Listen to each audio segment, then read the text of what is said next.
நாம் உட்கொள்ளும் மருந்துகள் நம் நோய்களை முழுமையாக தீர்க்கக்கூடியதாக இருத்தல் வேண்டுமே தவிர நமக்கு உடல் உபாதைகளை ஏற்படுத்தக்கூடியதாக இருத்தல் கூடாது. எனவே இயற்கை மூலிகைகளை கொண்டு நம் நோய்களை எவ்வாறு முழுமையாக தீர்த்து கொள்ளலாம் என்பதை பற்றி நம்மிடையே பகிர்ந்து கொள்ள வருகிறார் டாக்டர் கௌதமன் அவர்கள். நம் விடியலிவா நிகழ்ச்சியின் அடுத்த பகுதியாக வரவிருப்பது பல்லாண்டு வாழ்ந்திட.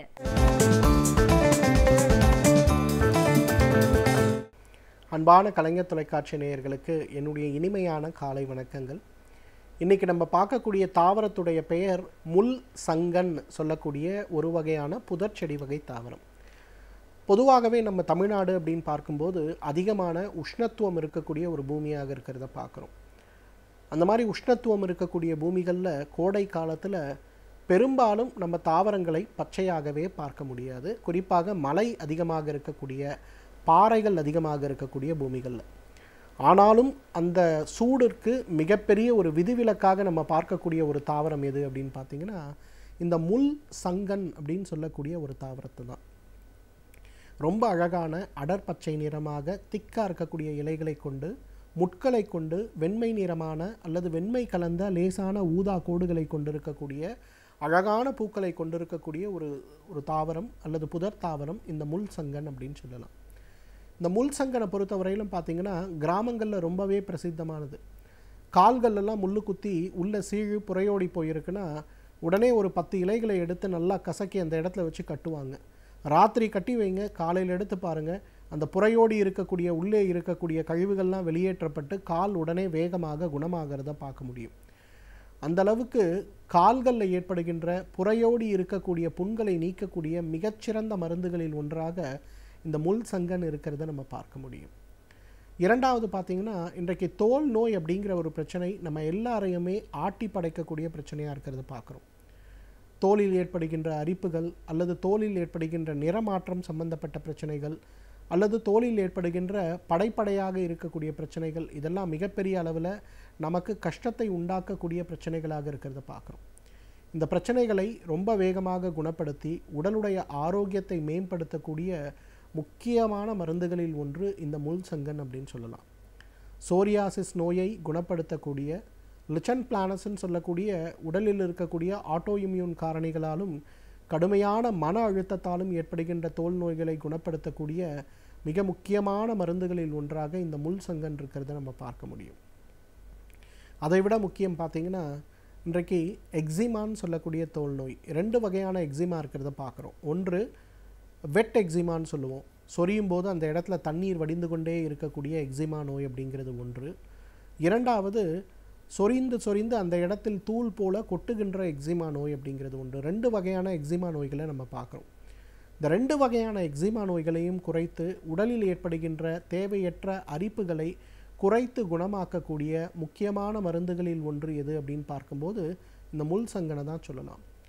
முள் சங்கன் இலையிலிருந்து எடுக்கக்கூடிய சாறு அல்லது அதிலிருந்து அரைத்து எடுக்கக்கூடிய விழுது. சாறு ஒரு 30 மில்லி அளவுக்கு உள்ளுக்கும், விழுது எங்கெல்லாம் அரிப்பு இருக்கிறதோ அந்த இடத்துலலாம் தடவி அரை மணி நேரம் ஊற வைத்து குளிக்கின்ற ஒரு விஷயம் செய்யும்போது படிப்படியாக அரிப்புகளில் நல்ல மாற்றமும் தோல் நோய்களில் நல்ல மாற்றமும் ஏற்படுவதை பார்க்க முடியும். நிறைய பேருக்கு இந்த சன் அலர்ஜி அப்படின்னு சொல்லக்கூடிய பிரச்சனை, நம்ம வெயிலில் போனாலே அந்த சூரிய ஒளி கைகளில் பட்டுதுனாலே அரிப்பு எடுத்து பார்த்திங்கன்னா அந்த இடம்லாம் கருப்பாக போயிடும். முகத்தில் ஏற்படலாம், கழுத்து பகுதியில் ஏற்படலாம், மார்பு பகுதிகளில் ஏற்படலாம், கைகளில் ஏற்படலாம், பாதங்களில் வெயில் படும்போது கூட ஏற்படலாம். இந்த சன் அலர்ஜிக்காக எப்போ பார்த்தாலும் மாய்ஸ்சரைஸையும் சன்ஸ்க்ரீமையும் தடவிட்டு போகக்கூடிய பழக்கம் இருப்பவர்கள் நிறைய பேர் இருக்கிறத பார்க்குறோம். ஸோ இதை குறைப்பதற்கான மிக முக்கியமான மருந்துகளில் ஒன்று எது அப்படின்னு கேட்டிங்கன்னா இந்த முள் சங்கனை தான் சொல்லணும்.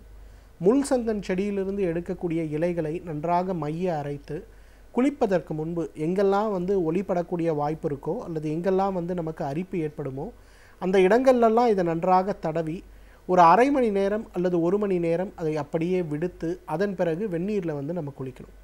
அந்த மாதிரி செய்யும்போது பார்த்திங்கன்னா ஒரு 2 மாதம் 3 மாதம் ஆகும்போதே தோள்களில் வெயில் படுவதால் ஏற்படுகின்ற அந்த ஒரு உணர்ச்சி மிகு தன்மைன்னு சொல்லக்கூடிய சென்சிட்டிவிட்டி குறைந்து நமக்கு தோல் நார்மலாக இருக்கிறத பார்க்க முடியும்.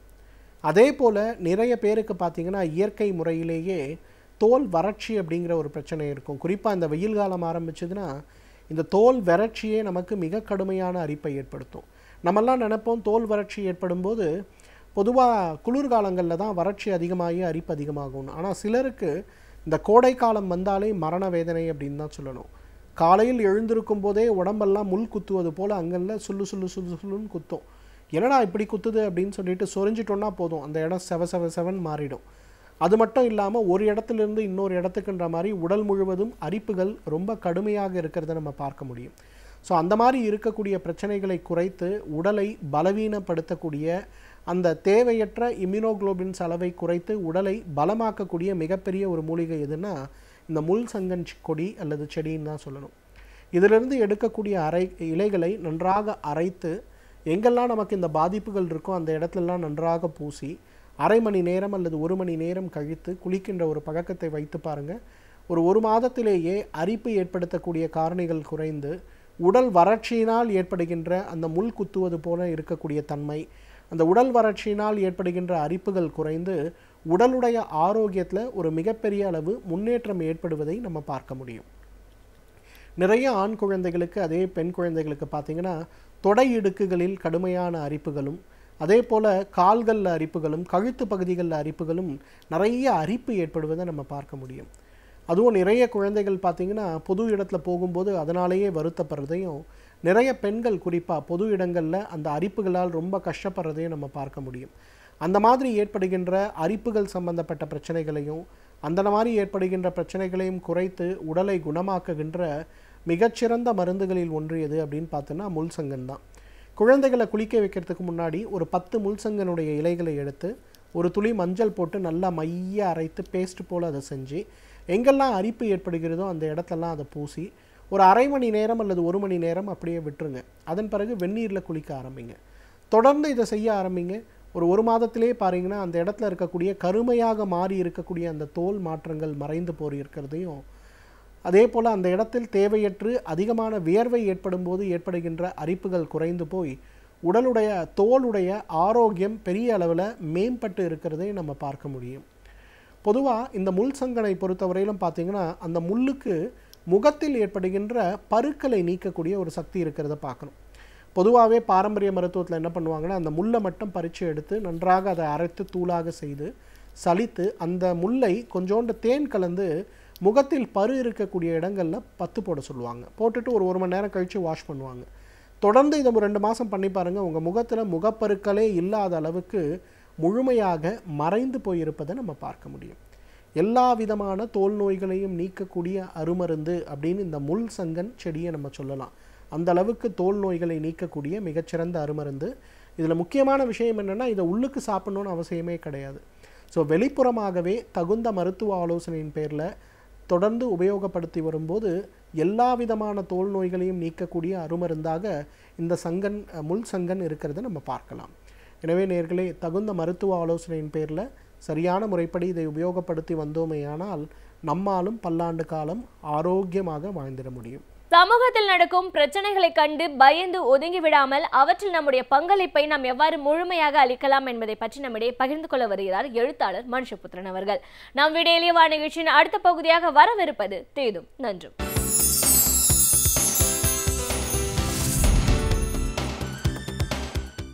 வணக்கம் நண்பர்களே, இன்னும் ஒரு இனிய காலை பொழுதில் தீதும் நன்றும் நிகழ்ச்சியில் உங்களை சந்திப்பதில் மிக்க மகிழ்ச்சி அடைகிறேன். தமிழகம் காவிரி மேலாண்மை வாரியம் விஷயத்தில் தொடர்ச்சியாக பல போராட்டங்களை சந்தித்துக் கொண்டிருக்கிறது. எங்கெங்கும் போராட்டத்தினுடைய அலைகள் எழுந்த வண்ணம் இருக்கின்றன. இந்த சூழ்நிலையில் சமீபத்தில் ஐபிஎல் போட்டிகளுக்கு எதிராக அல்லது ஐபிஎல்லில் தங்களுடைய எதிர்ப்பை தெரிவிக்கும் முகமாக சில அமைப்புகள் போராட்டத்தில் ஈடுபட்ட போது காவல்துறை கடும் ஒடுக்குமுறையை கட்டவிழ்த்து விட்டது. அப்படி ஒடுக்குமுறையை கட்டவிழ்த்து விட்டதன் மூலமாக ஏராளமானோர் கைது செய்யப்பட்டார்கள். காவல்துறையினரால் பலர் மிருகத்தனமாக தாக்கப்பட்டார்கள். பொதுவாக அறவழியில் நடக்கிற எல்லா போராட்டங்களையுமே இந்த அரசு கடுமையாக ஒடுக்கி வருகிறது என்பதை நாம் தொடர்ந்து பார்க்கிறோம். இந்த ஐபிஎல் போட்டிகளுக்கு எதிரான இந்த போராட்டத்தின் போது பல தவறான விஷயங்கள் பரப்பப்படுகின்றன. முதலாவது விஷயம், ஏதோ ஐபிஎல் போட்டிகளையோ அல்லது ஐபிஎல் கிரிக்கெட்டையே இந்த போராட்டக்காரர்கள் எதிர்ப்பது போன்ற ஒரு தோற்றம் உருவாக்கப்படுகிறது. இந்த போராட்டத்தில் ஈடுபட்டவர்களும் கிரிக்கெட் ரசிகர்கள் தான், கிரிக்கெட்டை விரும்பி பார்க்கக்கூடியவர்கள் தான். அது மட்டுமல்ல, ஐபிஎல் போட்டிகளுக்கு எதிராகவும் அந்த போராட்டம் நடத்தப்படவில்லை.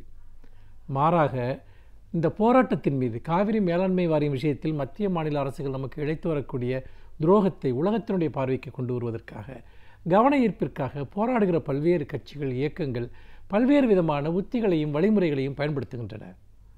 என்ன போராட்ட வழிமுறையை பயன்படுத்துவது என்பது அந்த போராடுகிறவர்களுடைய உரிமையை தவிர போராடுகிறவர்களுடைய திட்டமே ஒழிய ஆளும் அதிகார வர்க்கம் அதை சொல்ல முடியாது.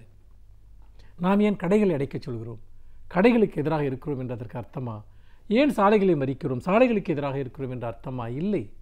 எங்கள் குரலை கேளுங்கள், எங்கள் நியாயத்தை கேளுங்கள் என்பதற்காகத்தான் நாம் இத்தனையையும் செய்கிறோம். அதுபோன்ற ஒன்றுதான் இந்த IPL போட்டிகளுக்கு எதிராக நடத்தப்பட்ட போராட்டம். அந்த போராட்டத்தின் போது கருப்பு கொடி காட்டவும் அல்லது எதிர்ப்பை தெரிவிக்கவும் இங்கு பலரும் தெருக்களுக்கு வந்தபோது ஏன் இத்தகைய அராஜகத்தை அரங்கேற்ற வேண்டும் என்கிற ஒரு கேள்வி எழுகிறது. ஏனென்று கேட்டால், அரசியலும் விளையாட்டும் ஒன்று சேரக்கூடாது என்று சொல்பவர்கள் பலர் இருக்கிறார்கள். ஆனால் அது உண்மையிலேயே அப்படித்தான் இருந்திருக்கிறதா? ஏன் பாகிஸ்தான் வீரர்கள் இங்கே விளையாடக்கூடாது என்று இன்றைக்கு IPL-ஐ நியாயப்படுத்தி பேசுகிறவர்கள் எல்லோரும் சொல்லவில்லையா? அது மட்டுமல்ல, அன்றைக்கு அது அரசியல் மயப்படுத்தப்பட்டு இன்றைக்கு வரைக்கும் IPL-இல் பாகிஸ்தான் வீரர்கள் யாரும் பங்கெடுக்க முடியவில்லையே. இது ஒரு அடிப்படையான ஒரு கேள்வியாக உங்களுக்கு இல்லையா? இதற்கு பெயர் அரசியல் இல்லையா? இன்னும் சில நாடுகளோடு தென்னாப்பிரிக்கா நிலவரி கொள்கையில் ஈடுபட்டிருந்த போது தென்னாப்பிரிக்காவை கிரிக்கெட்டிலிருந்தே உலக நாடுகள் ஒதுக்கி வைத்திருந்தனவே, எல்லா விளையாட்டுப் போட்டிகளிலிருந்தும் ஒதுக்கி வைத்திருந்தனவே. அது அரசியல் இல்லையா? தமிழ்நாட்டிலேயே இலங்கை பிரச்சனையின் போது இலங்கை வீரர்கள் தமிழ்நாட்டில் இதே IPL விளையாடக்கூடாது என்று எதிர்ப்பு தெரிவிக்கப்பட்டதே, அது அரசியல் இல்லையா? மகாராஷ்டிராவில் தண்ணீர் பஞ்சம் கடுமையாக நிலவுகிறது. அங்கே இருக்கக்கூடிய மைதானங்களுக்கு ஏராளமான தண்ணீர் தேவைப்படுகிறது. எனவே அங்கே IPL பந்தயங்களை நடத்தக்கூடாது என்ற அந்த அரசு எதிர்ப்பு தெரிவித்து போட்டிகள் வேறு இடங்களுக்கு மாற்றப்பட்டனவே. அதுவும் கூட ஒரு மக்களுடைய நலன் சார்ந்த ஒரு அரசியல் தானே. அப்படி இருக்கிற போது இந்த போராட்டம் என்பது, இந்த IPL-க்கு எதிரான போராட்டம் ஒட்டுமொத்த தேசிய ஊடகங்களையும் இந்த பிரச்சனையின் மேல் கவன ஈர்ப்பை செய்தது, திரும்பி பார்க்க செய்தது. அந்த வகையில் இந்த போராட்டம் என்பது வரவேற்கத்தக்கது. அதே போல் இந்த போராட்டம் என்பது மக்களுடைய உரிமைகளுக்கான போராட்டத்தினுடைய ஒரு பகுதி. ஒவ்வொரு இயக்கத்திற்கும் போராடுவதற்கென்று சில வழிமுறைகள் இருக்கின்றன, கொள்கைகள் இருக்கின்றன, திட்டங்கள் இருக்கின்றன.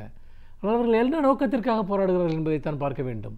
நீங்கள் எப்பொழுதுமே போராட்டத்தினுடைய வழிமுறைகள் இப்படித்தான் இருக்க வேண்டும் என்று யாருக்கும் உத்தரவிட முடியாது. அது மக்களுடைய உரிமை குரலிலிருந்து, அவருடைய உரிமை போரிலிருந்து எழக்கூடிய ஒன்று.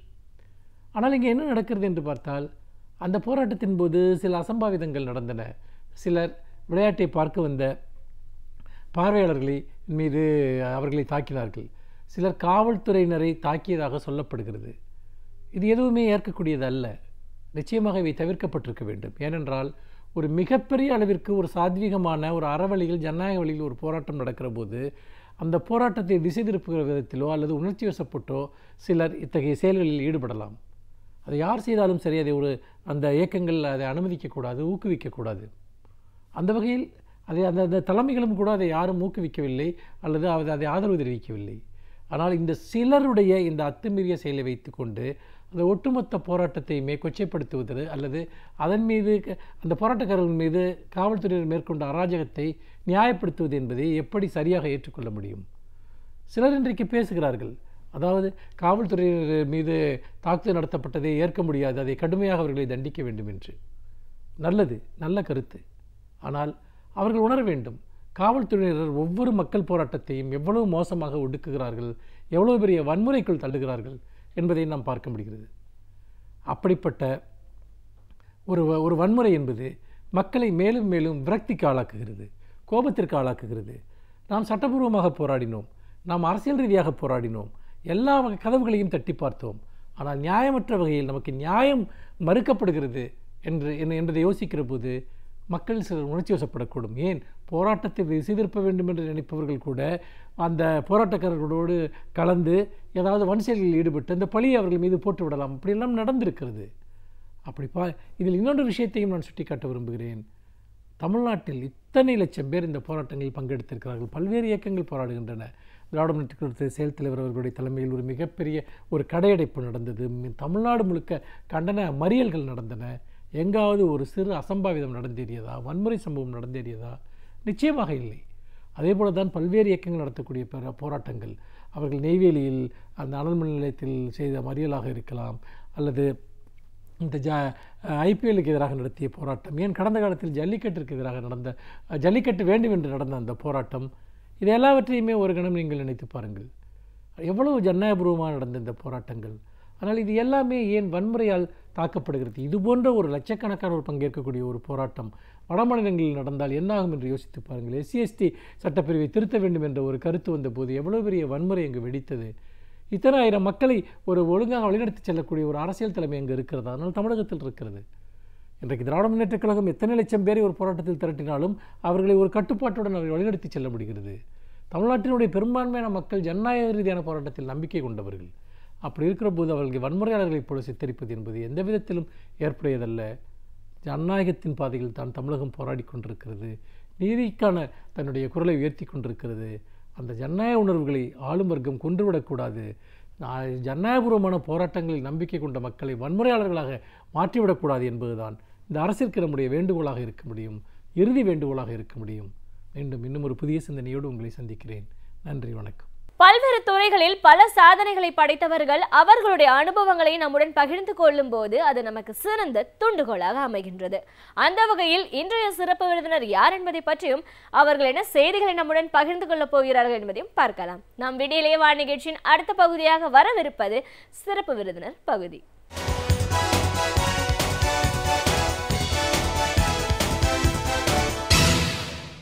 வணக்கம் நேயர்களே, விடியலே வா நிகழ்ச்சியின் சிறப்பு விருந்தினருக்கான நேரம் இது. இன்றைய சிறப்பு விருந்தினர் முற்போக்கு எழுத்தாளர் சங்கத்தின் முன்னாள் மாநில தலைவர் திரு சிகரம் செந்தில்நாதன். ஒரு அமைப்போட தலைவர் அப்படிங்கிற முறையில் முற்போக்கு எழுத்துக்கள் அப்படிங்கிறது என்ன, ஒரு படைப்பு மூலமாக சமூகத்தில் நம்ம என்ன மாதிரியான ஒரு மாற்றங்களை முன்னேற்றங்களை ஏற்படுத்த முடியும்னு பல விஷயங்களை இன்றைக்கி நம்ம அவர்கிட்ட கேட்டு தெரிஞ்சுக்கலாம். வணக்கம் சார். வணக்கம். முற்போக்கு எழுத்தாளர் சங்கத்தின் முன்னாள் மாநில தலைவராகவும் தற்போதைய துணை தலைவராகவும் முதல்ல எங்கள் நிகழ்ச்சிக்கு உங்களை நாங்கள் வரவேற்கிறோம் சார். எழுத்து அப்படின்னு நம்ம சொல்கிறோம், படைப்புகள் பல இன்னைக்கு வந்து நம்மளுடைய அடையாளங்களை, பண்பாடு, கலாச்சாரங்களை இன்னைக்கு வரைக்கும் கொண்டு வந்து சேர்த்துட்ருக்கு. அதன் மூலமாக நம்ம நிறைய வரலாற்று உண்மைகளை நம்ம தெரிஞ்சிட்ருக்கோம். அப்படின்னாலும் முற்போக்கு எழுத்து அப்படின்னு வரும்போது அது எப்படிப்பட்ட ஒரு விஷயம்? இப்படி இந்த மாதிரியான ஒரு படைப்புகளுக்கே ஒரு அமைப்பு சங்கம் உருவாகணும் அப்படின்ற ஒரு எண்ணம் எப்படி ஏற்பட்டுச்சு? அது இன்றைக்கு வரைக்கும் எப்படி செயல்பட்டு இருக்கு? ஒரு படைப்போட ஒரு வீச்சு, அதோட தீவிரம் என்ன? சமூகத்தில் எப்படிப்பட்ட ஒரு மாற்றங்களை, புரட்சிகளை ஏற்படுத்துறதுக்கு அது காரணமாக இருந்திருக்குன்னு நிறைய விஷயங்களை இன்னைக்கு எங்களோட நீங்கள் பகிர்ந்துக்கணும் சார். முதல்ல ஒரு படைப்பாளியாக, ஒரு படைப்பாளர் சங்கத்தோட ஒரு பொறுப்பில் இருக்கிறவர் அப்படிங்கிற முறையில் நீங்கள் அந்த எழுத்துக்கள் பற்றி சொல்லுங்கள். இப்படி ஒரு முற்போக்கு எழுத்து அப்படின்ற ஒரு அமைப்பு எதன் அடிப்படையில் உருவாக்கப்பட்டது? அதன் நோக்கம் என்ன?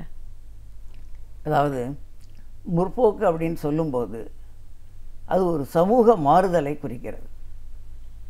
சமூகம் எப்படி இருக்கு, முதல்ல அதை பற்றி நம்ம வந்து ஒரு மதிப்பீடு இருக்கணும்.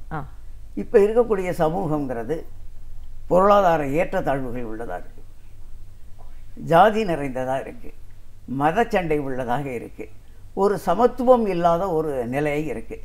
இந்த சமத்துவம் இல்லாத இந்த சமூக வாழ்க்கையை, இது கடவுள் படைத்த உலகம், இது அப்படித்தான் இருக்கும், ஒவ்வொருத்தருடைய தலையிலும் ஏற்கனவே எழுதி வைக்கப்பட்டிருக்கு, இதெல்லாம் யாரும் மாற்ற முடியாது அப்படிங்கிற ஒரு நம்பிக்கையும் அதை ஒட்டி எழுதுகிற ஒரு போக்கும் இருக்கிற போது இந்த சமூகத்தை மாற்ற வேண்டும்.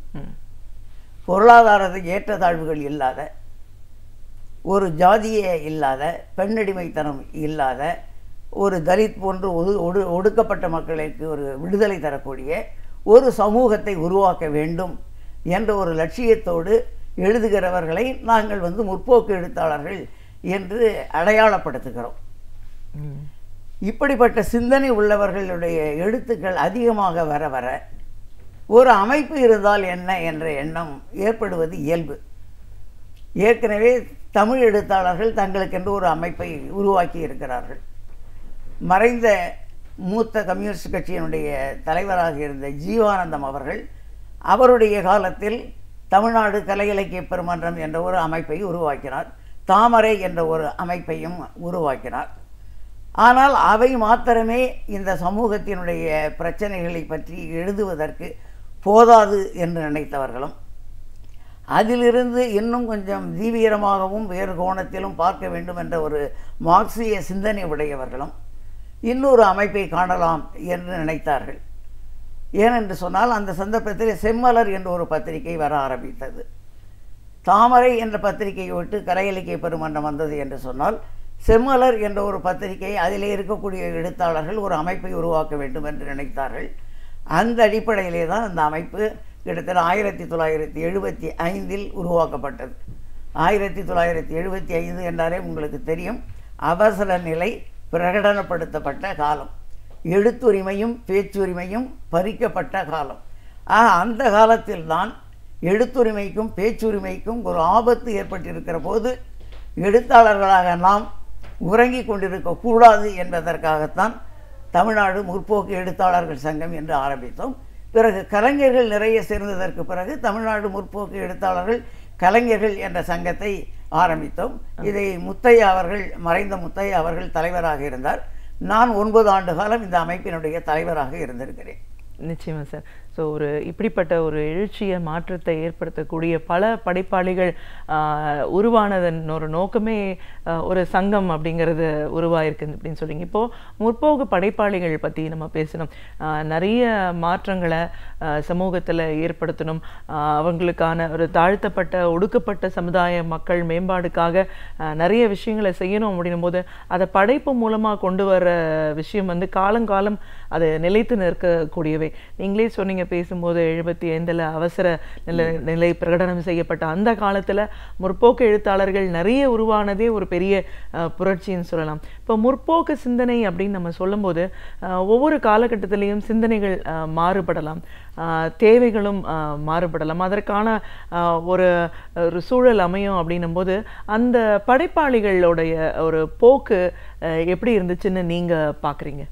இல்லை, அதாவது முதல் இந்த சமூக பிரச்சனைகளை வைத்துக்கொண்டு எழுதுகிற போது பொதுவான விமர்சனம், இதிலே ஒரு கலை இல்லை,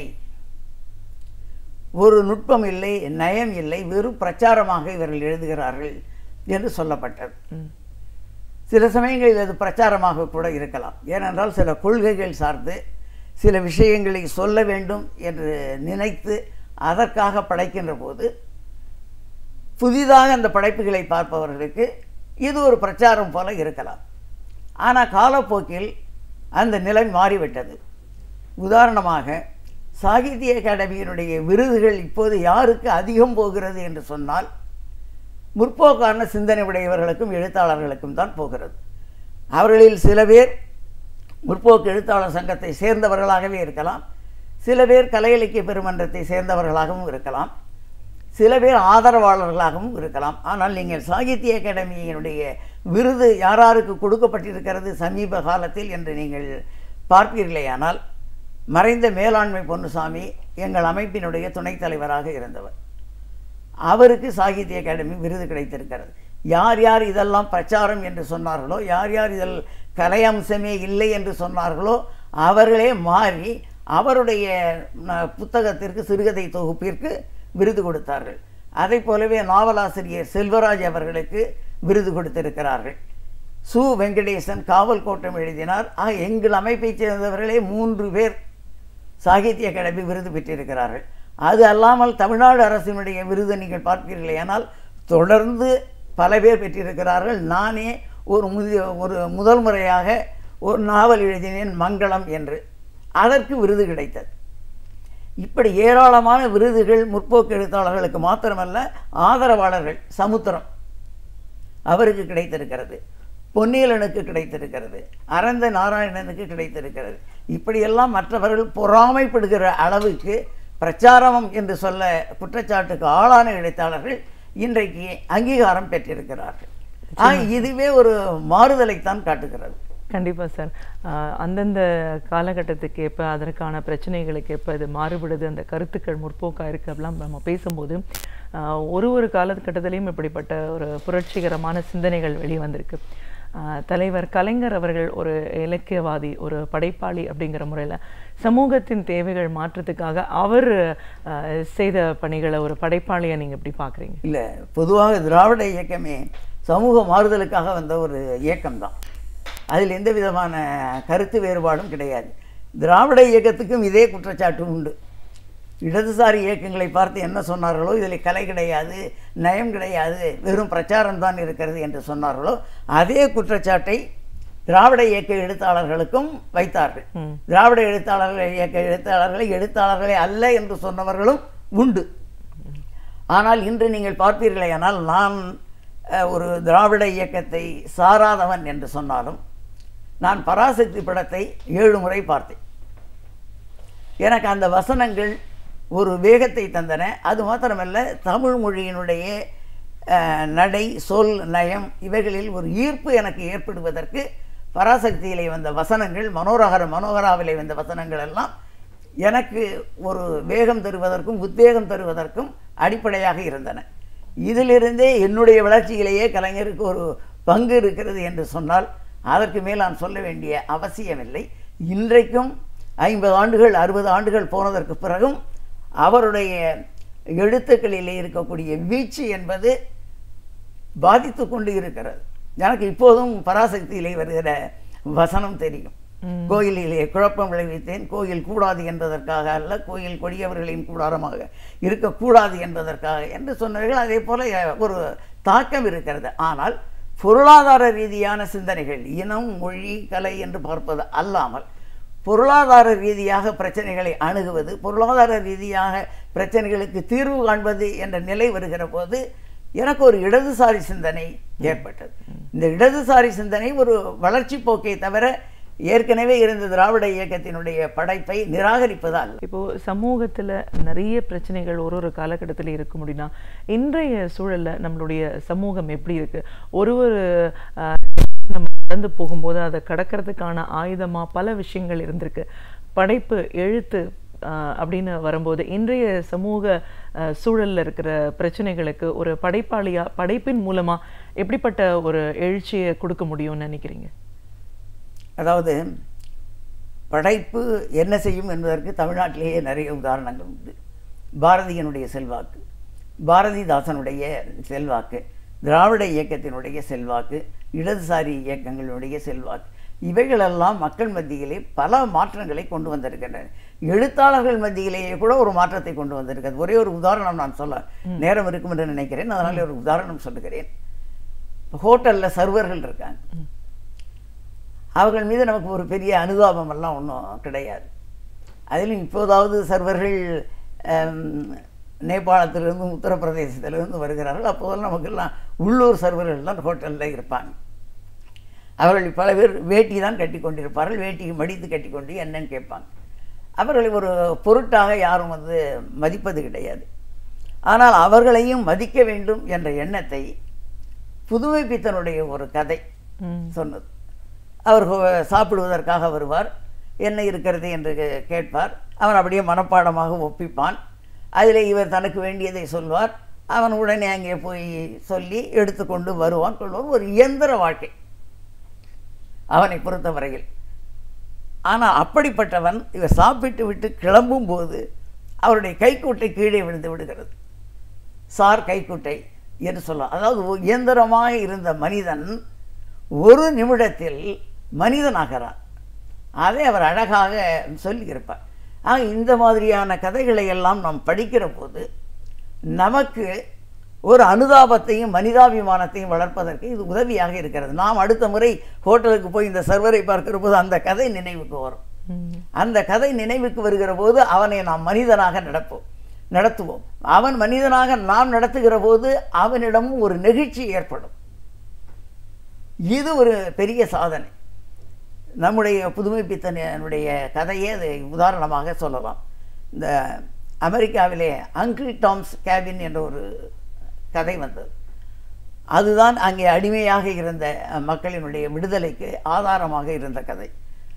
அதை பற்றி சொல்லுகிற போது சொல்வார்கள், if uncle Tom's cabin had not been written, Abraham Lincoln would not have been the president of அமெரிக்கான்னு சொல்லுவோம். அவர் அமெரிக்காவுக்கு பிரதமராக பிரசிடென்ட்டாக வருவதற்கே இந்த கதையும் இந்த நாவலும் தான் காரணமாக இருந்திருக்கிறது என்பதை சொல்லுவார்கள். அதை போலவே தான் அண்ணாவினுடைய கதைகளால் ஈர்க்கப்பட்டவர்கள் பல பேர் உண்டு. கலைஞருடைய கதைகளால் ஈர்க்கப்பட்டவர்கள் பல பேர் உண்டு.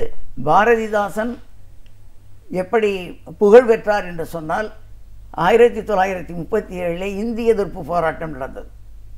இந்திய எதிர்ப்பு போராட்டத்தின் போது அவர் எழுதிய கவிதைகள் தான் வேகம் தந்தன, உணர்ச்சி தந்தன. எல்லா இடங்களிலும் இந்திய எதிர்ப்பு போராட்டத்தில் அவருடைய பாடல்களை பாடினார்கள்.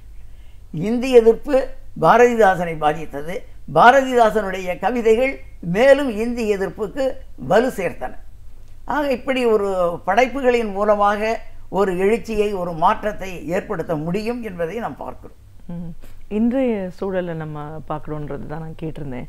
இன்னைக்கு பார்த்தீங்கன்னா நிறைய பிரச்சனைகள் இருந்தாலும் அடிப்படையில் இந்த ஏற்றத்தாழ்வு அப்படின்னு வரும்போது நீங்கள் ஆரம்பத்தில் சொன்ன அந்த விஷயங்களை இன்னும் நம்ம சமன் செய்யாத ஒரு நிலை, ஒரு காரணமோ ஏற்படும். பொருளாதார ஏற்றத்தாழ்வுகள் இன்னும் அதே நிலை தொடர்ந்து வர்றது தான் நம்ம பார்க்குறோம். இந்த சமூகத்தில் ஒரு மாற்றத்தை ஏற்படுத்தணும் அப்படின்னும் போது படைப்புகள் மூலமாக நம்ம என்ன செய்ய முடியும்? இல்லை, படைப்புகள் மூலமாக நம்ம மாற்றங்கள் வந்து கொண்டிருக்கு. அதாவது உதாரணமாக இப்போ பெண்கள் மத்தியில் ஏற்பட்டிருக்கக்கூடிய ஒரு எழுச்சி, அவர்களே போராட வருவது, இவைகளெல்லாம் படித்து எழுத்துக்களின் மூலம்தான். புதுமை பெண் என்று சொன்னால் நமக்கு யார் சொன்னான்? பாரதி தான் சொன்னான். அதற்கு பிறகு பெண்ணடிமைத்தனம் கூடாது என்பது பற்றி பாரதிதாசன் சொன்னார். இப்படி தொடர்ந்து எழுதப்பட்ட எழுத்துக்களின் மூலம் நாம் பெண்களை பார்க்கிற பார்வை என்பது மாற ஆரம்பித்தது. இந்த பார்வை மாற்றம் 2 அடிப்படையில் நடந்தது. ஒன்று, பெண் படித்தாள். படித்து அவளே சம்பாதிக்கிற ஒரு நிலை வருகிற போது அவளுக்கு ஒரு தன்னம்பிக்கை வருகிறது. அப்படிப்பட்ட ஒரு பெண் படிக்க வேண்டும் என்பதற்கு எழுத்துக்கள் காரணமாக இருந்திருக்கின்றன, பேச்சுக்கள் காரணமாக இருந்திருக்கின்றன. ஆக ஒரு பெண்கள் மத்தியில் இன்றைக்கு ஏற்பட்டிருக்கிற மாற்றம் என்பது பெண்கள் மத்தியிலே மாற்றம் வேண்டும் என்று நினைத்த முற்போக்கு எழுத்தாளர்களால் உருவாக்கப்பட்டது தான். அப்படிப்பட்ட சிந்தனையாளர்களால் உருவாக்கப்பட்டது தான். ஆக ஒரு மாற்றம். அதே போலவே ஒடுக்கப்பட்ட மக்கள் இன்று போராடுகிற அளவுக்கு வந்திருக்கிறார்கள், அவர்களுக்கு ஒரு தைரியம் வந்திருக்கிறது என்று சொன்னால் அதை தந்ததும் எழுத்து தான், போராட்டங்கள் தான். அந்த போராட்டங்களை ஆதரிக்கிற எழுத்துகள் தான். அகில இந்திய அளவிலே மகாத்மா காந்தி அவர்கள் ஆலய நுழைவு பிரவேசம் செய்தார்கள். தமிழ்நாட்டிலே அதை எடுத்துக்கொண்டு வைக்கத்திலே போராடியவர் பெரியார். பெரியாருடைய சிந்தனைகள், அம்பேத்கருடைய சிந்தனைகள் மற்றும் இருக்க சமூக சிந்தனையாளர்கள், திராவிட இயக்கத்தினுடைய பல்வேறு தலைவர்கள், இவர்களுடைய பேச்சும் எழுத்தும் தான் தலித் மக்களுக்கு ஒரு நம்பிக்கை ஏற்படுத்தியது. தலித் மக்கள் அவர்களாகவே போராடி வருவது என்பது அவ்வளவு சாத்தியமல்ல. அவர்களுக்கு யாராவது கூடுதலாக துணையாக இருக்க வேண்டும். நீங்கள் தமிழ்நாட்டில் பார்ப்பீர்களேயானால் நாடார்களும் ஒடுக்கப்பட்ட நிலையில் இருந்தவர்கள். நாடார் ஜாதி என்பதும் கிட்டத்தட்ட தலித்துகள் போலவே நடத்தப்பட்ட ஒரு ஜாதியாகத்தான் தென் மாவட்டத்தில் இருந்தது. ஆனால் அவர்கள் மேலே வந்தார்கள். மேலே வருவதற்கு காரணம் அவர்கள் சொந்தமாக தொழில் செய்து பொருளாதார ரீதியாக தங்களை வலுப்படுத்தி கொண்டதால் அவர்கள் மேலே வர முடிந்தது. ஆனால் தலித்துகளை பொறுத்தவரையில் அவர்களுக்கு பொருளாதார ரீதியான ஒரு பலம் இல்லை, அதனாலே பின்தங்கி இருந்தார்கள். அதனாலே ஆலய நுழைவு போராட்டத்தின் போது தங்களுக்கு ஆலயத்தை திறந்து விடவில்லை என்று சொன்னால் நாடார்கள் தங்களுக்காகவே கோயில் கட்டி கொண்டார்கள். அது அவர்களால் சாத்தியமாயிற்று. தலித்துகளுக்கு அந்த அளவுக்கு சாத்தியமாவதற்கு அளவுக்கு பொருளாதார வசதி கிடையாது. ஆனால் இன்றைக்கு அப்படி அல்ல, அந்த நிலைமைகள் மாறுகின்றன. தலித்துகள் பல பேர் ஐஏஎஸ் அதிகாரிகளாக, ஐபிஎஸ் அதிகாரிகளாக, நீதிபதிகளாக வருகிறார்கள். வருகிற போது இந்த மாற்றங்கள் அனைத்துமே திடீரென்று ஏற்பட்ட ஒரு மாற்றம் அல்ல, அரசியல் சட்டம் போட்டு அல்லது வேறு சட்டங்கள் இயற்றி வந்த மாற்றம் அல்ல. இவைகளெல்லாம் சிந்தனை மாற்றங்கள். சிந்தனை மாற்றங்களை கொண்டு வந்தது என்பதே எழுத்தாளர்கள் தான். நிச்சயமா சார். இன்றைய ஒரு பரபரப்பான ஒரு சூழல் அப்படின்னு பார்த்தீங்கன்னா, மக்கள் மத்தியில் ஒரு தன்னெழுச்சி ஏற்பட்டிருக்கு. காவிரி பிரச்சனையில் இரு மாநிலங்களுக்கு இடையிலான ஒரு நதி, 2 நாடுகளுக்கும் உரிமையான ஒரு விஷயம் அப்படின்னு வரும்போது, பொதுவாக இன்னைக்கு எவ்வளோ தூரம் தமிழ்நாடு வஞ்சிக்கப்பட்டிருக்கு, தமிழ்நாடுக்கு கிடைக்க வேண்டிய உரிமைகள் கிடைக்கல அப்படிங்கிறத இன்னைக்கு மனிதர் ஒரு தனி மனிதனும் உணர ஆரம்பிக்கிற ஒரு சூழல் நம்ம பார்க்குறோம். ஒரு படைப்பாளியாக, ஒரு அமைப்போட தலைவர் அப்படிங்கிற முறையில் இன்றைய இந்த சமூக பிரச்சனையை எப்படி பார்க்குறீங்க? என்ன மாதிரியான ஒரு கண்ணோட்டம், ஒரு பார்வை இதுக்கு இன்னும் தேவைப்படுது? அதாவது ஜல்லிக்கட்டிலேயே நம்ம தமிழ்நாட்டு மக்களினுடைய உணர்வு நிலையை பார்த்தோம்.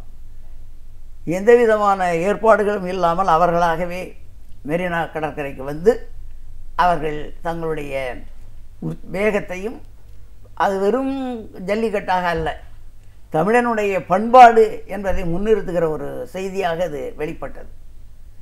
அதற்கு பிறகு யாரும் மெரினா பீச்சிலே கூடிவிடக்கூடாது என்பதிலே அரசு அக்கறையாக இருக்கிறது. இப்போது திடீரென்று யாராவது வந்து விடுவார்களோ என்று வரவிடாமல் தடுப்பதில் தான் இன்றைக்கு இருக்கக்கூடிய ஓபிஎஸ் இபிஎஸ் இரட்டையர் ஆட்சி தானே இது. ஆமாம், இன்னொரு வகையிலும் இரட்டையர் தான். அதாவது மத்தியில் இருக்க ஆட்சிக்கும் இதுவும் சேர்ந்து இரட்டையர் தான். இவர்களும் இரட்டையர், அவர்களும் இரட்டையர். இவர்களுடைய ஆட்சி அதை தடுப்பதில் தான் கவனமாக இருக்கிறதே தவிர மக்களினுடைய உணர்வுகள் வெளிப்படட்டும் என்று அவர்கள் அக்கறை காட்டவில்லை. இன்னும் சொல்லப்போனால் காவிரி பிரச்சனை இந்த அளவுக்கு வந்திருப்பதற்கு காரணம் மாநில அரசினுடைய கையாலாகாத ஒரு போக்கு தான். அவர்களை பொறுத்தவரையில் அவர்கள் அழுத்தம் கொடுக்க முடியுமா மத்திய அரசுக்கு என்று சொன்னால் அழுத்தம் கொடுக்க முடியும். அந்த அளவுக்கு அவர்களுக்கு பாராளுமன்றத்திலும் ராஜ்யசபை, மாநிலங்களவை, நாடாளுமன்றம் இரண்டிலுமே அவர்களுக்கு போதிய அளவுக்கு வலு இருக்கிறது. அந்த வலுவை பயன்படுத்தி மோடி அரசை அவர்கள் நிர்பந்திக்க முடியும். ஆனால் அந்த பணியை அவர்கள் இதுவரை செய்யவில்லை. ராஜினாமா செய்வேன் என்று ஒருவர் பேசினார். பேசியவர் அடுத்த நிமிடமே பல்டி அடித்தார். இன்னொருவரும் அதே மாதிரி பத்திரிகைக்கு பேட்டி தந்தார். உடனே பல்டி அடித்து விடுகிறார்கள். இந்த மாநில அரசினுடைய நோக்கம் என்பது எப்படியாவது இந்த 5 ஆண்டுகளை மொத்தத்தில் பூர்த்தி செய்ய வேண்டும். அதை பூர்த்தி செய்ய வேண்டும் என்று சொன்னால் மாநில அரசை, மத்திய அரசை சார்ந்துதான் இருக்க வேண்டும். மோடி என்ன சொல்லுகிறாரோ அதை மறைமுகமாகவோ நேர்முகமாகவோ இங்கு செய்தால்தான் இவர்கள் தப்பிக்க முடியும். ஏனென்று சொன்னால் இவர்கள் மீதெல்லாம் குற்றச்சாட்டுகள் இருக்கின்றன. ஊழல் பற்றி இவர்கள் ஊழல் விஷயங்களிலே மாட்டியிருக்கிறார்கள் என்ற ஒரு தகவல்கள் வெளிவந்து கொண்டிருக்கின்றன. ஏபிஎஸ் மீதும் சரி, ஓபிஎஸ் மீதும் சரி. ஆக இந்த சூழலில் மத்திய அரசை பகைத்து கொண்டால் தங்களுடைய அரசு போய்விடும். அரசு போய்விட்டால் சின்னம்மா போலவோ அல்லது பெரியம்மா போலவோ இவர்களும் போக வேண்டிய ஒரு அவசியம் ஏற்படும். சின்னம்மா இப்போது உள்ளே இருக்கிறார், பெரியம்மா உயிரோடு இருந்தார், உள்ளே போயிருப்பார். அந்த வழியிலே தான் இவர்களும் சிறைச்சாலை போக வேண்டிய அவசியம் இருக்கு. ஆக சொந்தமாக தங்களுடைய சொந்த வாழ்க்கையை நிலைநிறுத்தி கொள்ள, அதிலிருந்து தப்பித்துக் கொள்வதற்காக அவர்கள் இன்றைக்கு காவிரி பிரச்சனையை பலி கொடுக்கிறார்கள். மாநில அரசு சரியாக இருந்தால் மத்திய அரசு இயங்கும். மத்திய அரசை பொறுத்தவரையில் கர்நாடகத்தில் தேர்தல் வருகிறது. அந்த தேர்தலில் தாங்கள் வெற்றி பெற வேண்டும். ஆனால் வெற்றி பெறுவார்களா என்பது இப்போது சந்தேகம்தான். அந்த அளவுக்கு காங்கிரஸ் தன்னை பலப்படுத்தி கொண்டிருப்பதாகத்தான் பத்திரிகை செய்திகள் சொல்லுகின்றன. காங்கிரசும் இந்த பிரச்சனையை தீர்த்துவிடும் என்பது அல்ல. பிரச்சனையை தீர்ப்பதற்கான ஒரே வழி இந்த மக்களினுடைய போராட்டம்தான். ஜல்லிக்கட்டு சமயத்தில் மக்களினுடைய போராட்டத்தின் காரணமாகத்தான் மாநில அரசு மத்திய அரசிடம் போய் சட்டத்தை இயற்றுவதற்கான வேலைகளை எல்லாம் செய்தார்கள். இன்றைக்கும் இந்த மக்கள் தொடர்ந்து போராடுவதன் மூலம்தான் காவிரி பிரச்சனைக்கு நிவாரணம் கிடைக்கும். போராடாமல் நாம் களத்திற்கு வராமல் அறிக்கைகள் மாத்திரமே கொடுத்து கொண்டிருந்தால் ஆகப்போவது எதுவும் இல்லை. நல்ல வேளையாக தமிழ்நாட்டில் இன்றைக்கு எதிர்க்கட்சிகள் ஒன்று கூடி காவிரியை மீட்போம் என்பதற்கான போராட்டங்களை தொடர்ந்து செய்து கொண்டிருக்கிறார்கள். இந்த தொடர் முயற்சி என்பது நிச்சயமாக பலன் தரும் என்பது என்னுடைய நம்பிக்கை. நிச்சயமா சார். ஒரு மாற்றத்தை ஏற்படுத்தணும் அப்படிங்கிறதுக்காக எல்லாரும் ஒன்று கூடியிருக்காங்க. அனைத்து எதிர்கட்சிகளும் மக்களும் அதை நோக்கி இன்னைக்கு பயணப்பட ஆரம்பிச்சிருக்காங்க. திராவிட இயக்கம் ஒரு முற்போக்கானதுன்னு சொல்லும்போது இன்னைக்கு இருக்கக்கூடிய அதிமுக இருக்க அதை நான் திராவிட இயக்கமாக பார்க்கல. நிச்சயமா இவர்கள் அதற்கு மாறான திசையிலே போய்கொண்டிருக்கிறார். கண்டிப்பாக சார். முற்போக்கு எழுத்தாளர் சங்கத்தின் முன்னாள் மாநில தலைவராகவும் இன்றைய துணைத் தலைவர் அப்படிங்கிற முறையில் ஒரு படைப்பு அப்படிங்கிறது என்ன, படைப்பு எப்படிப்பட்ட ஒரு மாற்றத்தை சமூகத்தில் ஏற்படுத்தியிருக்கும், இதற்கான உதாரணங்கள் அப்படின்னு பார்க்கும்போது நம்ம தொடர்ந்து எப்படி பார்த்துட்ருக்கோம். தலைவர் கலைஞர் அவர்களோடது வசனம் இன்றளவும் மக்களால் ஏற்றுக்கொள்ளக்கூடிய சமூக புரட்சிகரமான கருத்துக்களை சொன்ன விஷயங்கள் இன்றைய இளைஞர் மத்தியிலையும் பராசக்தி அப்படின்ற ஒரு படம் எவ்வளோ மனதில் பதிந்த மாத்திரமல்ல தமிழ் சமூகத்தை வரலாற்றையே புரட்டி போட்ட படம். அதுக்கப்புறம் ஹிந்தியை எதிர்ப்பதற்கான ஒரு போராட்டங்கள் அப்படின்னும் போது படைப்பின் மூலமா எப்படிப்பட்ட ஒரு சாதனைகளை நாம் கடந்த காலங்களில் செஞ்சிருக்கோம். இன்றைய சூழலில் நம்ம பார்த்துட்டு இருக்கிற இந்த பிரச்சனைகளுக்கும் இப்படிப்பட்ட ஒரு எழுச்சி இன்னைக்கு ஏன் தேவையா இருக்கு, அது ஒரு படைப்பாளியா நீங்க எப்படி பார்த்தீங்கன்னு உங்களோட அனுபவங்கள் சார்ந்த நிறைய விஷயங்களை எங்களோட பகிர்ந்துட்டதுக்கு நன்றி. வணக்கம். இலக்கிய தேடல்கள், வரலாற்று சான்றுகள், இவைகளிலிருந்து நாம் படிக்க தவறியவைகளை நமக்கு அழகு தமிழில் வழங்க வருகிறார் பேராசிரியர் சுபவீரபாண்டியன் அவர்கள். நம் விடியலை வா நிகழ்ச்சியின் அடுத்த பகுதியாக வரவிருப்பது ஒன்றை சொல் நன்றி சொல்.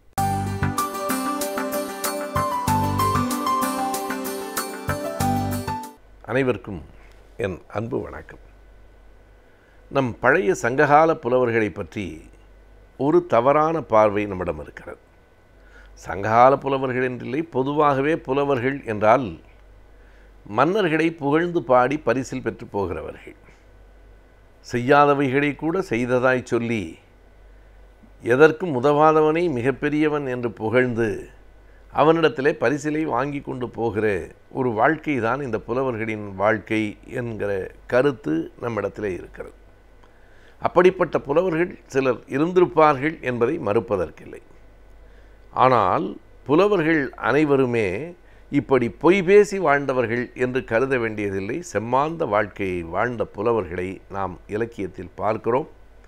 அதிலும் குறிப்பாக சங்ககால புலவர்கள் பலர் எதற்கும் அஞ்சாது, எதனையும் எதிர்பார்க்காது, எப்போதும் எது சரி என்று படுகிறதோ அதை பாடுகிறவர்களாக இருந்திருக்கிறார்கள். இல்லையானால் தலையாலங்கானத்து செருவென்ற நெடுஞ்செழிய பாண்டியன் அவையில் நின்று, நீ மிகப்பெரிய வெற்றியை பெற்றிருக்கிறாய், ஆனாலும் போரில் பெறுகிற வெற்றி மட்டுமே வெற்றி ஆகாது, நீ அரசின் அறம்தான் அரசினுடைய அடிப்படை என்று சொல்லுகிற துணிச்சல் ஒரு புலவனுக்கு வந்திருக்கார். அரசன் நினைத்தால் அந்த புலவன் அரண்மனையை விட்டு வெளியிலே கூட போக முடியாது. ஆனால் அப்படி ஒரு உறுதியோடும் நிமிர்ந்த நெஞ்சோடும் புலவர்கள் பலர் இருந்திருக்கிறார்கள். இப்படிப்பட்ட மன்னர்களை நான் பாடமாட்டேன் என்று சொன்ன புலவர்கள் இருக்கிறார்கள். புறநானூற்றில் அவர்களை பார்க்க முடிகிறது. அதனை விட தான் பெற்று வந்த செல்வத்தை மற்றவர்களுக்கும் கொடுத்த வள்ளல்களாகவும் சில புலவர்கள் இருந்திருக்கிறார்கள். இருவரையும் நாம் பார்க்கலாம். வன்பரணர் என்று ஒரு சங்ககால புலவர் இருந்திருக்கிறார். அவர் சொல்லுகிறார், பீடின் மன்னர் புகழ்ச்சி செய்யாது ஒன்றை கிளந்து அதனை சொல்லி எந்த மன்னனுக்கு ஒரு பெருமை இல்லையோ பீடு இல்லையோ அந்த பீடின் மன்னர் புகழ்ச்சி சொல்லுவதற்காக நாங்கள் செய்யாத ஒன்றை கிடத்தல், செய்யா கூறி கிடத்தல் எய்யாது என்றும் இச்சிறு சென்னாவே என்று ஒரு பாட்டின் வரிகள் அமைந்திருக்கின்றன. என்னுடைய நாக்கு மிகச்சிறிய நாக்கு தான், சிவந்த இந்த சின்ன நாக்கு இருக்கிறதே, இது ஒரு நாளும் வெறும் பரிசிற்காக எந்த பெருமையும் இல்லாத மன்னனை பாராட்டி அவன் செய்யாதவற்றை செய்ததாக சொல்லி பரிசுக்காக பாடுகிற பழக்கம் இந்த நாவுக்கு என்றும் இல்லை என்று ஒரு புலவன் சொல்லுகிறான். ஒரு மன்னனின் முன்னிலையில் இப்படி சொல்லுவதற்கே ஒரு பெரிய துணிச்சல் வேண்டும். வன்பரணருக்கு அந்த துணிச்சல் இருந்திருக்கிறது.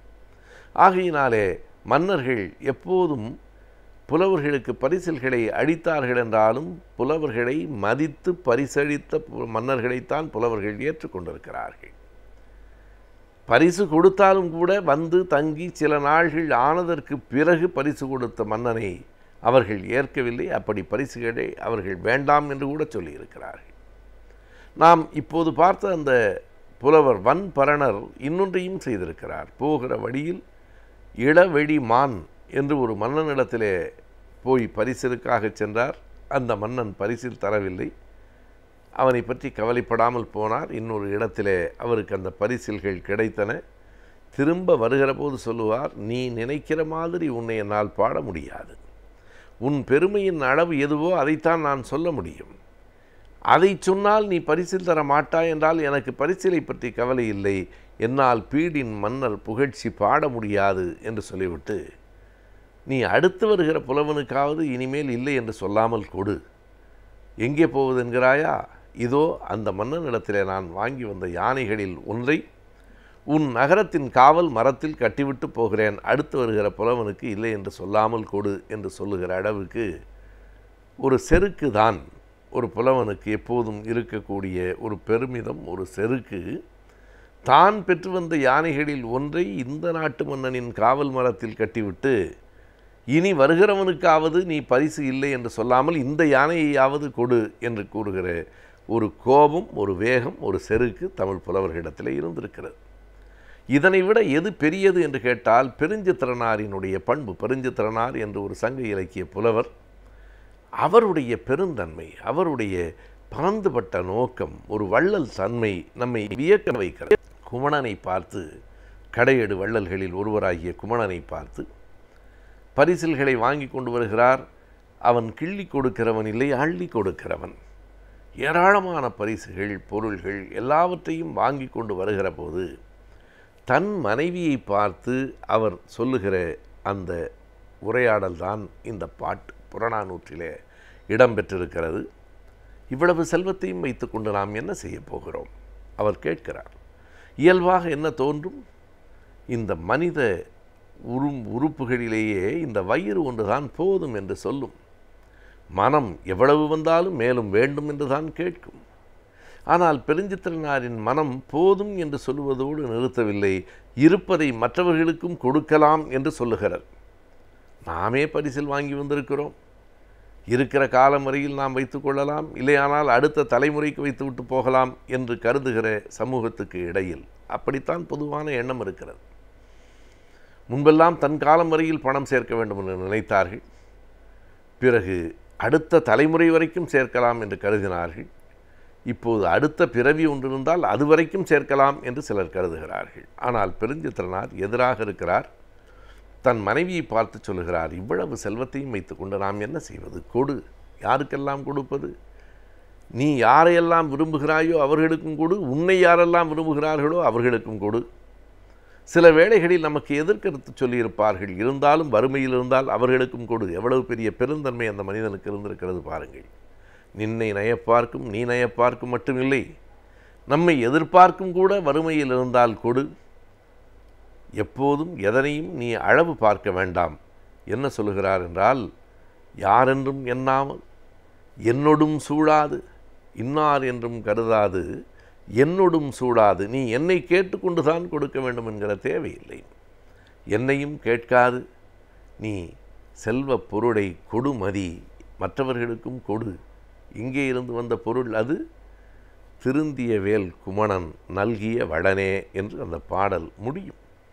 ஒரு செங்கோலை கையில் வைத்திருக்கிற குமணன் கொடுத்த இந்த செல்வம் இருக்கிறதே, இன்னார் எண்ணாது என்னொடும் சூடாது. யாருக்கெல்லாம் தேவை இருக்கிறதோ, யாரெல்லாம் வறுமையில் இருக்கிறார்களோ அவர்களுக்கெல்லாம் கொடு. இன்னார் இனியர் என்று பார்க்க வேண்டாம். நமக்கு வேண்டியவர்கள் வேண்டாதவர்கள் என்று எண்ண வேண்டாம். ஒரு முறை இவன் நம்மை பற்றி கடிந்து பேசியிருக்கிறானே என்று கருத வேண்டாம். இன்னார் எண்ணாது என்னோடும் சூழாது, என்னை கேட்டுக்கொண்டுதான் என்றல்ல, என்னை அறிந்து என்னோடு கலந்துதான் என்றும் இல்லாமல் நீ விரும்புகிற மக்களுக்கெல்லாம் எவ்வளவு வேண்டும் என்று நினைக்கிறாயோ அவ்வளவு கொடு என்று சொன்ன ஒரு பரிசில் பெற்ற புலவனிடம் இருந்த ஒரு வள்ளல் தன்மையையும் கூட நாம் புறநானூற்றில் பார்க்கிறோம். எனவே எல்லா புலவர்களும் பணத்திற்காக பொய்யாக பாடியவர்கள் இல்லை. செம்மாந்த வாழ்க்கைக்கு சொந்தக்காரர்களாகவும் சங்க புலவர்கள் பலர் இருந்திருக்கிறார்கள். கற்ற கல்விக்கு ஏற்ப வேலைவாய்ப்புகளை அமைத்துக் கொள்வது என்பது மிகவும் கடினமான ஒன்றாகின்றது. எனவே கற்ற கல்விக்கு ஏற்ற வேலைவாய்ப்புகள் எவை என்பதை பற்றியும், வேலைவாய்ப்புகளுக்கு ஏற்ற கல்வி முறைகள் எவை என்பதை பற்றியும் அறிந்து கொள்வதே இந்த பகுதி. நம் விடியலிவா நிகழ்ச்சியின் அடுத்த பகுதியாக வரவிருப்பது ஆலோசனை நேரம்.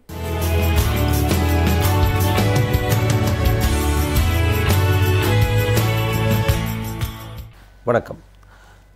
நம்ம இந்த ஆலோசனை நேரம் நிகழ்ச்சியில் தொடர்ச்சியாக ஒரு பட்டதாரி இளைஞர் அரசு மற்றும் அரசு துறை நிறுவனங்களில் என்ன மாதிரியான பணிகளுக்கெல்லாம் செல்லலாம், என்ன மாதிரி பணியிடங்கள்லாம் இருக்கின்றன, அவற்றிற்கான தேர்வுகள், தேர்வு முறைகள் என்னென்ன, அந்த தேர்வுகளை நடத்தக்கூடிய நிறுவனங்கள் என்னென்ன, அந்த தேர்வை ஒரு மாணவர் அந்த தேர்வுக்காக தயாராகின்ற போது அவர் என்ன மாதிரியான சவால்களை எதிர்கொள்கிறார், அந்த சவால்களை அவர் எப்படி சமாளித்து அந்த தேர்வில் வெற்றி பெற வேண்டும், அதற்கான வழிமுறைகள் என்ன அப்படிங்கிறது குறித்து தொடர்ச்சியாக பேசிட்டு வந்துட்டுருக்குறோம். அந்த வகையில் நாம் மத்திய அரசு பணியாளர் தேர்வாணையம் சொல்லக்கூடிய யூபிஎஸ்சி நடத்தக்கூடிய தேர்வுகள் என்னெல்லாம் இருந்தது, என்ன வகையான தேர்வுகளை அவங்க நடத்துகிறாங்க அப்படிங்கிற குறித்து நாம் பார்த்தோம்.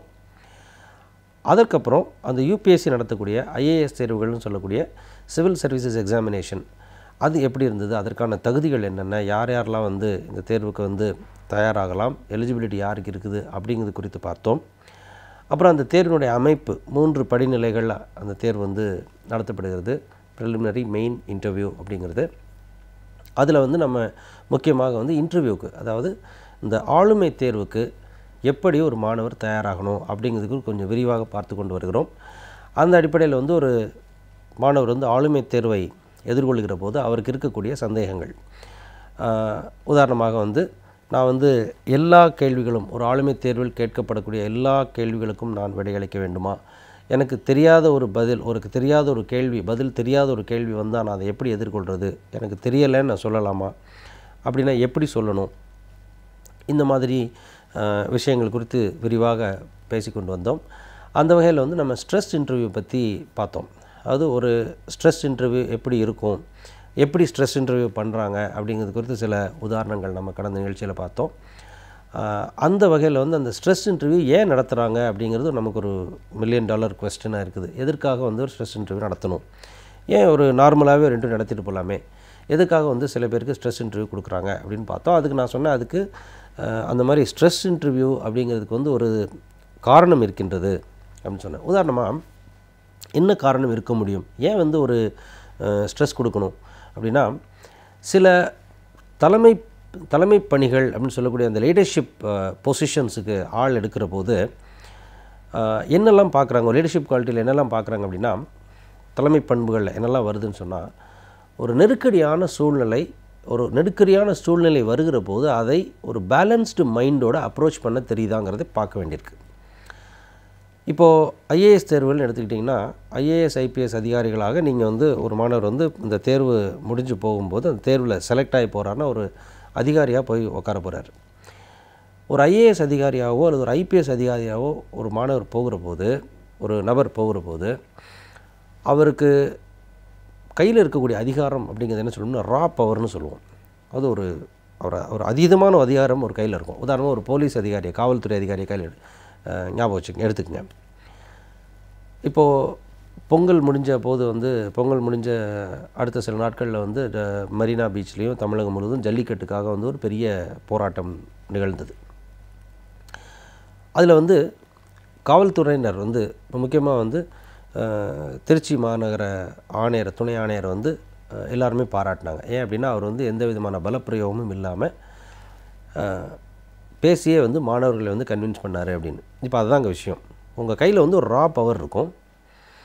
ஆயிரக்கணக்கான மக்கள் கூடி நின்று ஏதோ ஒரு காரணத்துக்காக நான் போராடுறேனோ, அல்லது ஏதோ ஒரு காரணத்துக்காக வந்து நான் அந்த இடத்துல கூடி நிற்கிறேனோ, ஏதோ ஒரு உணர்ச்சிகரமாகவோ ஏதோ ஒரு விஷயம் செய்கிறான்னு வச்சுப்போம். அப்படி அவர்கள் உங்களை பார்த்து பேசக்கூடிய வார்த்தைகள், காவல்துறையை பார்த்து, அரசாங்கத்தை நோக்கி சில விஷயங்கள் செய்கிற போது நாம் என்ன ஆகக்கூடாதுன்னா, அந்த அதிகாரி வந்து என்ன ஆகக்கூடாதுன்னா டென்ஷன் ஆகக்கூடாது. ஏன்னா ஒரு அதிகாரியாக நீங்கள் அந்த இடத்துல நீங்கள் நிற்கிற போது உங்களுக்கு பின்னாடி இருக்கக்கூடிய ஃபோர்ஸ் எல்லாமே உங்களுடைய ஆணைக்காக உங்களே பார்த்துக்கிட்டு இருப்பாங்க. ஸோ நீங்கள் இடக்கூடிய அந்த ஆணை அப்படிங்கிறது வந்து எப்படி வேணாலும் மாறலாம். அது அந்த சமுதாயத்திற்கு அல்லது அந்த அரசாங்கத்திற்கு ஒரு கெட்ட பேரை சேர்க்கக்கூடிய ஒரு விஷயமாகவும் மாறலாம். அதே மாதிரி வேறு சில ஆப்ரேஷன்ஸ் நீங்கள் போகும்போது, நீங்கள் உதாரணமாக வந்து இப்போ ஒரு சிஆர்பிஎஃப்பில் வந்து ஒரு அசிஸ்டன்ட் கமாண்டன்ட் இருக்கிறாருன்னு வச்சுப்போம். இப்போது ஒரு நக்சல் பாரிகள் மாதிரியான ஒரு நக்சல் இயக்கங்கள் இருக்கக்கூடிய இடத்துக்கு வந்து ஒரு தன்னுடைய படையை கூட்டிகிட்டு அவர் போகிறார் அப்படின்னா, அந்த இடத்துல வந்து அவர் ரொம்ப கேர்ஃபுல்லாக இருக்க வேண்டிய ஒரு ரொம்ப பேலன்ஸ்டாகவும் கேர்ஃபுல்லாகவும் இருக்க வேண்டிய ஒரு நிலைமை இருக்குது, ஒரு தேவை இருக்குது. ஏன்னு சொன்னால், அந்த அதிகாரி எடுக்கக்கூடிய முடிவு, அந்த அதிகாரி எடுக்கக்கூடிய அந்த பாதை, வகுக்கக்கூடிய பாதை, அவர் கொடுக்கக்கூடிய ஆணைகள் அப்படிங்கிறது வந்து அந்த ஆப்ரேஷன்ஸுக்கு மட்டுமானது அல்ல. அந்த ஆப்ரேஷன்ஸ் ஈடுபட்டிருக்கக்கூடிய ஒவ்வொரு காவலர்னுடைய, ஒவ்வொரு ஆய்வாளர்னுடைய உயிர் சம்பந்தப்பட்ட விஷயம். ஸோ நீங்கள் எடுக்கக்கூடிய முடிவு தவறானதாக இருந்தால் ஒன்று அரசாங்கத்துக்கு கெட்ட பேர் வரலாம், அல்லது சிலருடைய உயிருக்கு ஆபத்தாக முடியலாம். ஒரு அஜிடேஷனையோ ஒரு மாப் கண்ட்ரோலுக்கோ போகும்போது ஒரு காவல்துறை அதிகாரி வந்து கொஞ்சம் பேலன்ஸை விட்டு ஏதோ ஒரு ஆணை பிறப்பித்து அதன் அடிப்படையில் காவல்துறையினர் வந்து அந்த கூட்டத்தை கலைக்கிறதுக்காக தடியடியோ அல்லது கண்ணீர் புகையோ அல்லது துப்பாக்கி பிரயோகமோ பண்ணி அதனால் வந்து உயிரிழப்புகளோ அல்லது வந்து பொருள் சேதாரமோ ஆச்சுன்னு சொன்னால் அரசாங்கத்திற்கு கெட்ட பேர் மட்டுமல்ல, அந்த அதிகாரிக்கே மனசாட்சி ரீதியாக சில பிரச்சனைகள் வந்துடும், பணி ரீதியாக பிரச்சனைகள் வந்துடும். உயிரிழந்தவர்கள் அல்லது பொருள் இழந்தவர்களுடைய வாழ்வாதாரம் அல்லது அவங்களுடைய வாழ்க்கை அப்படிங்கிறதுக்கு நாம் பதில் சொல்ல வேண்டிய ஒரு இடத்துக்கு போயிடுவோம். ஸோ அப்போ அந்த மாதிரி ஒரு இக்கட்டான சூழல் வருகிற போது நீங்கள் எப்படி உங்களை பேலன்ஸ் பண்ணுவீங்க? உங்களுக்கு அதற்கான திடமான மனது உங்கள்கிட்ட இருக்கா? அதற்கான திடமான ஒரு மென்டல் பேலன்ஸ் பண்ணக்கூடிய ஒரு குவாலிட்டி உங்கள்கிட்ட இருக்கா? அப்படிங்கிறது வந்து ஒரு எக்ஸாமினேஷன் லெவல்லே உங்களுக்கு டெஸ்ட் பண்ணுறதுக்காக தான் ஸ்ட்ரெஸ் இன்டர்வியூ. இப்போ இந்த ஆஸ்பெக்ட்ஸ் பார்த்திங்கன்னா ஈவன் ப்ரைவேட் ஆர்கனைசேஷன்ஸ் கார்ப்பரேட் இன்டர்வியூலையும் கூட சில நேரங்களில் இந்த ஸ்ட்ரெஸ் இன்டர்வியூ கொடுக்குறாங்க. ஏன்னா இப்போது சிவில் சர்வீசஸில் வச்சு நான் கொடுத்த உதாரணங்களில் சிவில் சர்வீசஸில் வந்து ஒரு பேலன்ஸ்டு மைண்ட் செட் தேவைப்படக்கூடிய இடங்கள் ஒரு காவல்துறை அதிகாரி வச்சு சொன்னேன். இதே மாதிரி எல்லா அதிகாரிகளுக்கும் எல்லா பதவிகள்லையுமே இந்த மாதிரி ஒரு இக்கட்டான சூழல்கள் வருவதற்கான வாய்ப்புகள் அதிகம் உண்டு. இப்போ இந்த கார்ப்பரேட்ஸ்லேயும் கூட பார்த்திங்கன்னா சில நேரங்களில் அவங்க டார்கெட் வச்சு வேலை செய்வாங்க. இந்த டார்கெட்டு இந்த நேரத்துக்குள்ளே நீங்கள் முடிக்கணும், இந்த நேரத்துக்குள்ளே இந்த வேலையை இந்த பணிகள்லாம் முடிச்சே தீரணும். ஏன்னா இந்த பணிகள் முடிக்க வேண்டிய கால அவகாசம் வந்து கொஞ்சம் கூட குறை ஆனால் கூட கம்பெனிக்கு பெரிய அளவில் வந்து நஷ்டம் ஏற்படும். கம்பெனி வந்து அதற்கான வந்து நஷ்ட ஈட்டு தொகையாக மிகப்பெரிய அளவில் கொடுக்க வேண்டியிருக்கும் அப்படின்ற மாதிரி சில ப்ரெஷர்ஸ்லாம் இருக்கும். அல்லது நம்மளுக்கு வந்து திடீர்னாப்பில் வந்து ரெக்வயர்டு ஒர்க் ஃபோர்ஸ் கிடைக்காது. திடீர்னாப்பில் ரெக்வயர்டு ஒர்க் ஃபோர்ஸில் முக்கியமான ஆட்கள் பணியை விட்டு போவாங்க, அது அட்ரிஷன் ரேட்டுன்னு சொல்லுவாங்க. அந்த மாதிரி ஒரு இக்கட்டான சூழ்நிலைகள்லாம் வருகிற போது ஒரு லீடர்ஷிப் பொசிஷனில் இருக்கக்கூடிய ஒரு நபர் எப்படி அந்த கிரைசிஸை ஹேண்டில் பண்ணுறாரு அப்படிங்கிறது ரொம்ப முக்கியமான விஷயமாக பார்க்கப்படுது. அப்போ அந்த கிரைசிஸை ஹேண்டில் பண்ணுறதுக்கு உங்களுக்கு முக்கியமாக எந்த ஒரு கிரைசிஸ் எடுத்துக்கிட்டாலும் அதை ஹேண்டில் பண்ணுறதுக்கு அடிப்படையாக தேவையாக இருக்கக்கூடிய ஒரு விஷயம் என்னென்னு சொன்னால் பேலன்ஸ்டு மைண்ட் செட். அந்த பிரச்சனை வரும்போதோ அல்லது அந்த இக்கட்டான சூழ்நிலை வரும்போதோ அந்த சூழலை பார்த்து பயப்படுவதோ அல்லது பதற்றம் அடைவதோ இல்லாமல் அமைதியாக என்ன பிரச்சனை, இது என்ன சூழல் அப்படின்னு புரிஞ்சுக்கிறதுக்கு ஒரு பொறுப்பான அமைதியான மனநிலையோடு இருக்கக்கூடிய அணுகுமுறை தேவைப்படும். அந்த அணுகுமுறை வேணும்னு சொன்னால் மனதளவில் நமக்கு வந்து ஒரு ஸ்ட்ரென்த் இருக்கணும், திடம் இருக்கணும். அந்த திடம் உங்கள்கிட்ட இருக்குதாங்கிறத டெஸ்ட் பண்ணுறதுக்காக தான் ஸ்ட்ரெஸ் இன்டர்வியூ. ஸோ அதனால் மாணவர்களுக்கு நான் என்ன சொல்ல விரும்புகிறேன்னா, இந்த ஸ்ட்ரெஸ் இன்டர்வியூ வந்துட்டாலே வந்து அதை பர்சனலாக எடுக்கக்கூடாது. பெரும்பாலான மாணவர்கள் என்ன பண்ணிடுறாங்கன்னா ஸ்ட்ரெஸ் இன்டர்வியூவை கூட அவங்க பர்சனலாக எடுத்துக்கிறாங்க. அது தனக்கு மட்டுமே அப்படி ஒரு இன்டர்வியூ கொடுக்கப்பட்டதாகவும் அது வந்து போர்டு அந்த மாணவருக்கு எதிராக மொத்த போர்டும் அவனுக்கு எதிராகவே செயல்பட்டதாகவும் நினச்சிக்கிட்டு ஒரு தவறான புரிதலோட ஒரு தவறான கருத்தாக்கத்தோட மீண்டும் ஒரு இன்டர்வியூ பற்றி பயத்தோடையோ அல்லது வந்து ஒரு வெறுப்போடையோ போகிறதுங்கிறது சரியான ஒரு அணுகுமுறை கிடையாது. ஸோ இது உங்களுக்கு மட்டும் நடக்க போகிற விஷயம் கிடையாது. ஸோ அதை பர்சனலாக எடுக்கக்கூடாது. இது பாயிண்ட் நம்பர் 1. ரெண்டாவது, இந்த ஸ்ட்ரெஸ் இன்டர்வியூ அப்படிங்கிறது வந்து உங்களுக்கு மட்டும் அப்படிங்கிறத விட அந்த நீங்கள் போகக்கூடிய பணியை பொறுத்து தான் இருக்குமே தவிர உங்களை வச்சு இருக்காது. எந்த நபர் அங்கே இருக்கிறாரோ அதை வச்சு ஸ்ட்ரெஸ் இன்டர்வியூ இருக்காது. எந்த பணிக்கு ஆள் எடுக்கிறாங்களோ, தேர்வு நடக்கிறதோ, அந்த பணியை குறித்து அந்த பணிக்கு தேவையான அந்த பணிக்கு இந்த மாதிரியான குவாலிட்டிஸ் வேணும்னா மட்டும்தான் அந்த ஸ்ட்ரெஸ் இன்டர்வியூ கொடுக்க போகிறாங்க. ஸோ அதனால் நீங்கள் என்ன பண்ணுறீங்கன்னா, இப்போது இன்டர்வியூக்கு ப்ரிப்பேர் ஆக முன்னாடி what is a job to which you are going to prepare, you are going to appear in the interview, எந்த ஜாபுக்காக போகிறீங்கிறத ஓரளவுக்கு கணிச்சு வச்சுக்கிட்டு அந்த ஜாபுக்கு போகணுன்னா என்ன மாதிரியான குவாலிஃபிகேஷன்ஸ் வேணுன்றதை பார்க்குறோம் இல்லையா, கூடவே என்ன மாதிரியான குவாலிட்டிஸ் வேணுங்கிறதையும் பார்க்கணும். குவாலிஃபிகேஷன் மாத்திரம் பார்க்கக்கூடாது, குவாலிட்டிஸையும் பார்க்கணும். இந்த குவாலிட்டிஸையும் பார்த்தீங்கன்னா you can expect the stress interview and when you expect it, it will be no surprise to you. So எதிர்பார்த்து போகிற எந்த விஷயமுமே வந்து ஒரு பெரிய குழப்பத்தையோ அல்லது நமக்கு ஒரு பயத்தையோ உருவாக்காது. ஸோ அந்த மாதிரி நேரங்களில் அந்த ஸ்ட்ரெஸ் இன்டர்வியூ ஈஸியாக ஹேண்டில் பண்ண முடியும். ஸோ மீண்டும் அடுத்த வாரம் ப்ரொவோகேட்டிவ் கொஸ்டின்ஸ் இருந்ததுன்னா எப்படி இருக்கும் அப்படிங்கிறது குறித்து நம்ம பேசும்போது அடுத்த நிகழ்ச்சியில் வந்து தொடர்ச்சியாக பேசலாம். நன்றி.